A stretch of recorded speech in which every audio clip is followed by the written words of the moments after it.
Welcome back to the shop. I'm Jeff from Today's Craftsman, and John was here a couple weeks ago and we were talking about card scrapers. So card scrapers can be a bit of an intimidating thing for a lot of people.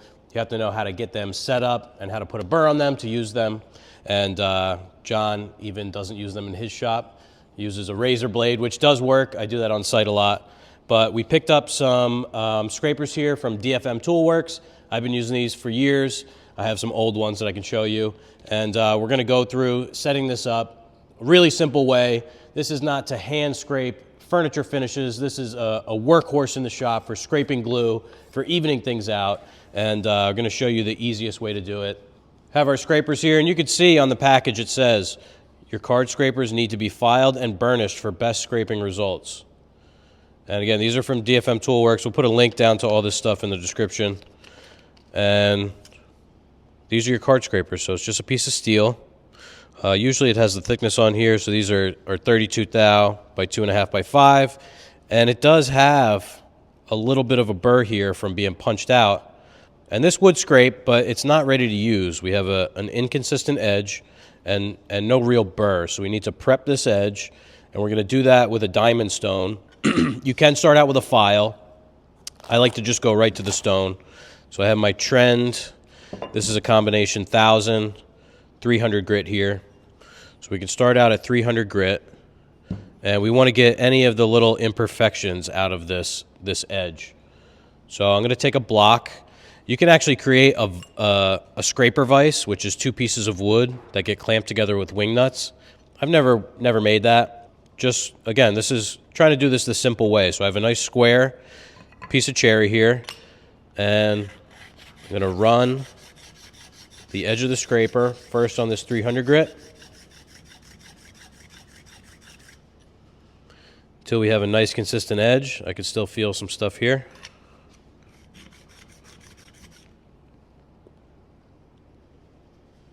Just cut myself. All right, medical pause. Look at that. Need some electrical tape. Super glue. All right, I'm all patched up. Probably a good idea to wear gloves or, I don't know, maybe just have tougher skin than me if you're doing this. Don't push down so hard. So I have, you can see I'm pretty even up to here, but I have a little bit of imperfection here. I'm going to just continue on with this. This is where a file would probably be a little faster. It is harder to keep a straight edge, I think, with a file, unless you're using a scraper vise. So we'll keep working this till it's flat, and we can show you what we do next.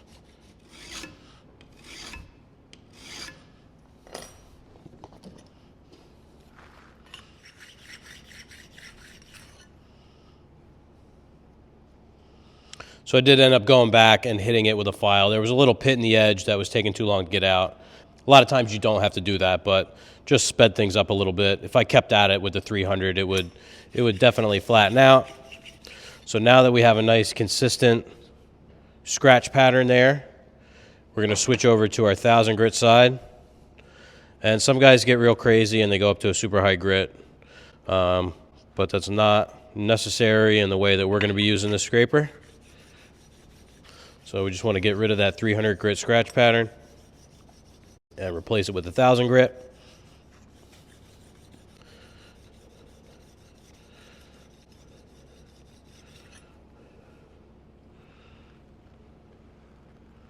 Tiny bit more. If you don't have diamond stones, you can do this with sandpaper. So you want something really flat and some peel and stick sandpaper. You could use a piece of glass or a piece of granite. All right, so we have a nice consistent scratch pattern there. But now what we've done is we've pushed this down and we've created a burr on either side. So this is almost shaped like a T. So you can feel a burr here. But that's not a burr that's good for scraping. So we need to get rid of that. And we'll do that on this 1,000 grit side. So we're going to just flatten the edge.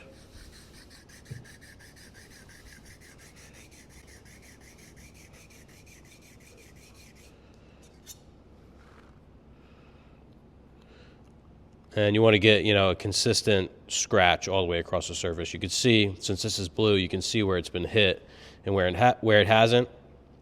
A trick for that is actually to use a little steel rule.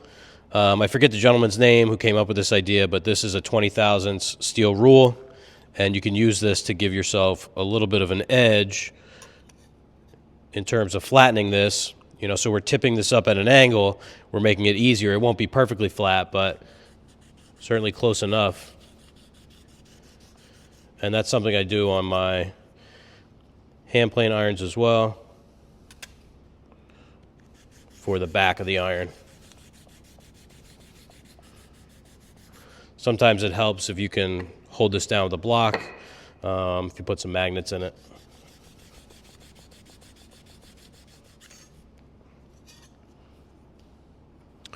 So you can see we're nice and silver all the way across and on both sides.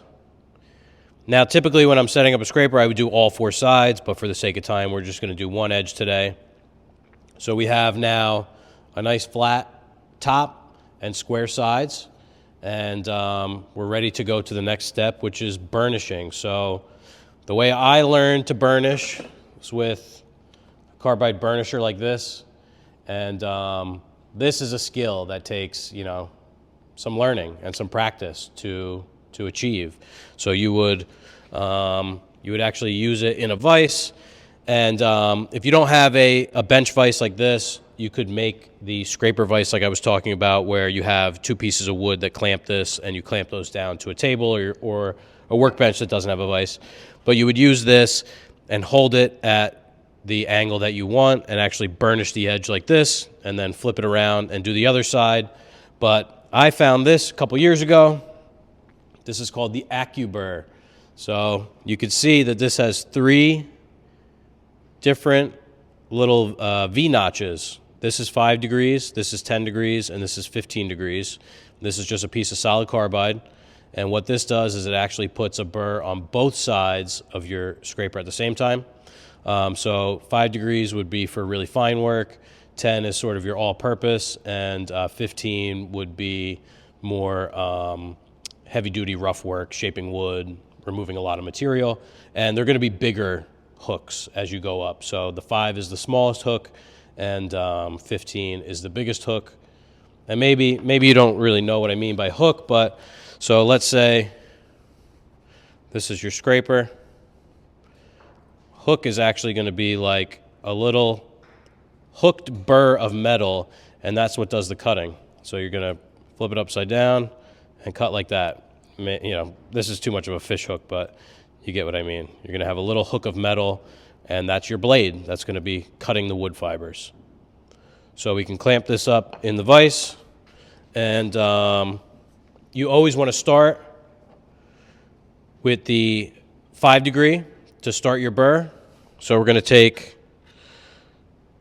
one, trying to keep this nice and square. 2. They say use, I think, 5 to 7 pounds of pressure. So I can feel a little burr on there. That's how you know that you're folding it over. You can feel it. You catch it with your fingernail. And then we'll do 1 here at 10. And that's it. So now we have a 10-degree burr on both sides. You can use our little piece of cherry we've been using here to show you one example of scraping. So we have some saw marks here. You could use a hand plane to get rid of those, or potentially a scraper. Of course, my good curl fell off the side. So you see we're getting some nice curls. And I don't know if you can see the difference between the surface, but down here versus here, this is nice and shiny and smooth. We have these nice thin curls. And again, this is with the 10 degree. So at 5 degrees, it would be even finer. You can use it for, breaking edges. Of course, you want to deal with grain run out. So we have a little chamfer on there now. Scrapers are great for cleaning up glue. So we have a little mock glue up over here. And this I glued up maybe an hour ago, so this glue is still a little bit wet. Let's see the bottom side. That's a little bit harder, so pull this out of the clamps. You see we have some pretty hard glue. So we can put this in the tail vise. That's if these, yeah, there we go. And we can scrape this glue. This is really good for wood like oak that is prone to tear out. So if you were to use a chisel here, you might actually lift the fibers up and tear some of the grain out. So I like to use a scraper for this. And I keep different scrapers, some of which are sort of all caked up with glue, and other ones that are, you know, for more fine work. But you can see we have all this glue here.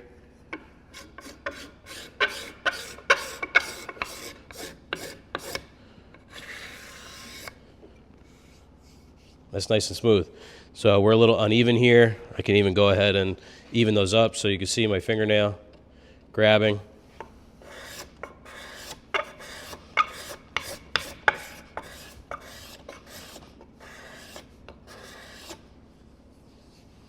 Now we're nice and flush. So, you know, you see you're getting shavings like almost like a hand plane. And if you have all four sides, you can really do a lot before you have to resharpen. This still has a ton of life. You can really scrape for a long time.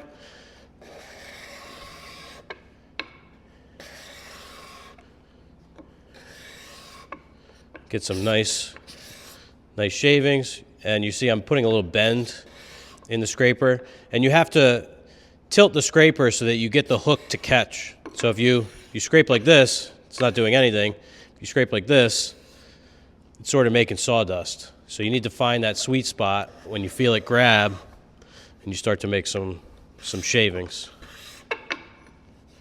Really good for figured wood that tears out.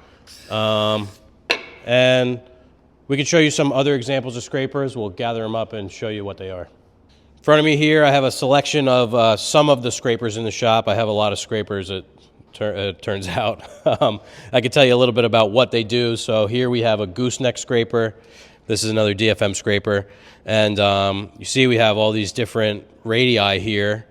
So getting into little coves and bigger coves and, you know, anything convex or, well, concave. So this is a convex surface. And this is especially difficult to burnish with a traditional burnisher because you have to follow like all of these curves. The AccuBurr makes it super simple to put a burr on this. So show you here. You know, you can get from here super easy. You know, you do like in two halves versus trying to set up and burnish small sections. So this has a nice hook all the way around it. Use this a bunch in molding. So if you make, say, some oak cove on the hussy, you're going to have a bunch of knife marks in there, and this is a nice way to take them out. Same thing here. I'm not sure what they call this, but you see you have a convex surface here. Or sorry, a concave surface here and a convex surface here, as well as two flat sides. I have a couple Lee-Nielsen scrapers here. One is a little thicker and one is a little thinner. So the advantage to the thinner one is you can really bend it. The thicker one, it has the ability to absorb more heat. So as you use these, they're going to get hot and you can actually like burn your thumbs. So I have some really thick scrapers here as well. These are from Blue Spruce, and these are like almost 1/8 of an inch thick. I mean, this is, you can't bend this barely at all. So sort of a medium and a small, or a large and a small. And we have this one that has this curved surface. So definitely nice having a nice sharp scraper in the shop, even if you just use it for scraping glue. Scrapers are really cheap. You know, these are, I think, 15 bucks for two, and they really last a lifetime. Eventually, you're going to have to go and reflatten this, and, you know, your scraper will get smaller and smaller over the years, but a 2-pack of scrapers like this theoretically could last you your whole life. So it's a very small investment, along with the AccuBurr, which I want to say is around 50 or 60 bucks. But this is really the key to making scrapers easy. And once you have one that's sharp, I think you're going to really be happy to have it in the shop and be sorry that you didn't get into it sooner. You could start out with a carbide scraper, but again, a little bit of a lower cost, but much more skill involved with getting this and learning how to set your angles and you know, all that headache that goes with that. So hopefully we simplified sharpening scrapers for you and you'll try it out yourself. If you have any questions about scrapers or anything else, be sure to leave them down below. Thanks for watching. We'll see you next week.